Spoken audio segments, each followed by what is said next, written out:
Simone Biles, one of the most decorated gymnasts in the world, withdrew from the Olympic team final, citing mental health concerns. She also has decided not to compete in the all-around individual event. And since her announcement, support for Biles has been pouring in from teammates, Olympians, past and present, celebrities, and others. And joining us to talk about this now is track and field star Shari Hawkins. Shari, thank you so much for joining us. We appreciate it. Yeah, of course.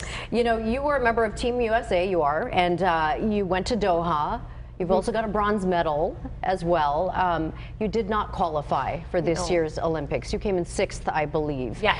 Talk to me a little bit about, working so hard for something like this and then not qualifying. How did that feel? Yeah, I mean, I think like the hardest part for athletes is it's not just something that I trained for this year, for 2021 Olympics. It wasn't something that any athlete just trains for a couple months on the biggest year to really go for it. Like, we dedicate our lives to this sport. Every moment from the time I wake up to every moment I spend on the track, sometimes 9 hours a day, and to the time I go to bed, and every time in between is spent doing my sport, whether I can get myself better mentally, physically, emotionally, whatever I need to do to get there.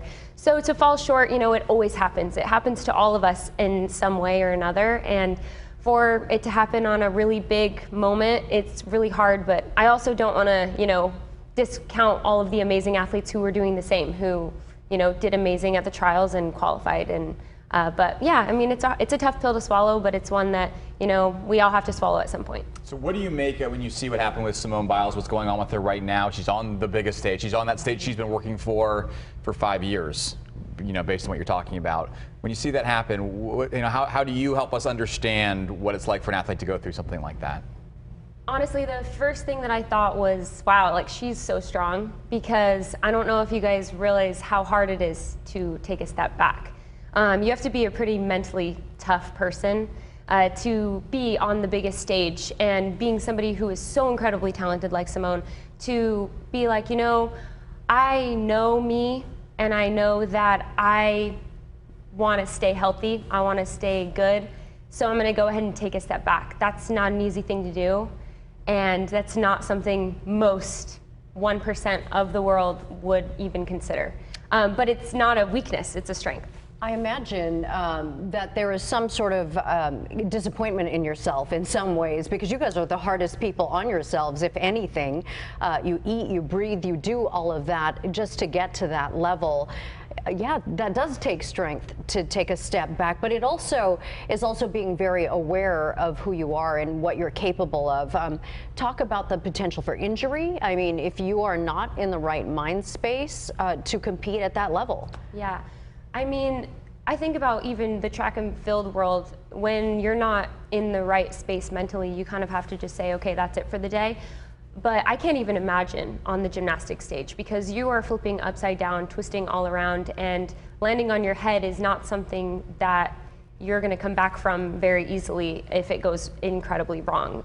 Falling on the track, you might get a couple scrapes, but really, being in the gymnast world, you really have to be aware of where you are mentally, just so that you can compete physically as well. How do you get over that, get through that? Because I know you've talked about in the 2019, I want to say indoor games, was that where you had some struggles, you were facing some challenges and weren't quite there, and then you worked your way out of it. Like, how do you get through that? Simone, there you're at the Olympics, you've been working for it, you only have a couple days to be able to perform.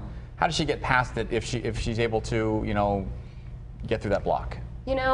Honestly, I feel like we always say that Simone is the GOAT, the greatest of all time. She also has probably one of the best teams in the world, and the fact that she even knew to take a step back, I mean, if there's anybody who's going to tell us how to get over it, it's probably going to be her. None of us can walk the same journey, and I think that the way that I coped with not making the team is going to be completely different than the way she coped from not being able to bring home her medals. But I think she's going to be okay. It doesn't mean that it's going to be easy. She's going to have to put a lot of work in, and she knows exactly what to do. She has received a lot of support, obviously, from teammates and obviously former athletes and world leaders, things like that. But truly, what would you have to say to those people who are criticizing her for that decision, saying that she didn't show up?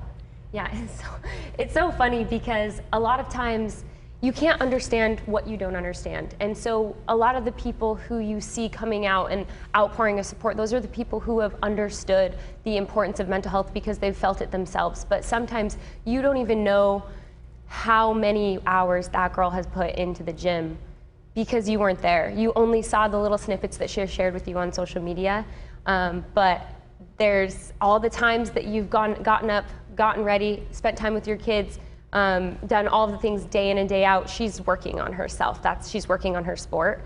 And I don't think people realize that. People think that she's a robot and that she's not human, but she is. And she's a pretty dang strong one. And Shari, what do you make of the situation? Like, what may have led to this? Like, she's performed on this stage before. She has excelled at the stage before.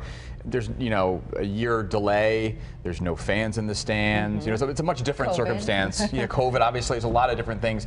Could that have all contributed to just, putting her off her game?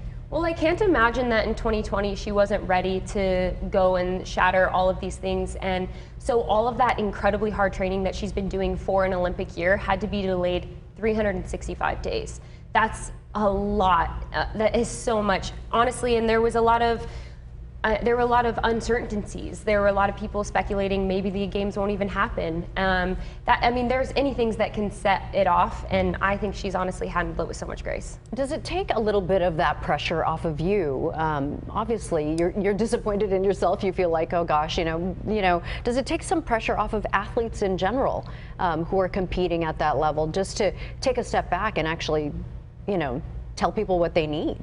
I love mostly her response from when she decided to withdraw, and she kind of just said, I decided to put my physical and mental health above, and I think it really goes to show people around the world that, mental and physical health does need to be put above other things at times. And I think that if people really want to follow in her shoes, they have an incredible way to go about it when it comes to their mental and physical health. She had landed funny and hurt her ankle. Nobody would have questioned anything. It's something that we're kind of considering a physical injury. This is the mental injury of sort, if you will. What message do you have, Shari, for young athletes who might feel all that pressure or might feel like they're not in the zone or on their game going forward? What would you tell them as far as how to handle it?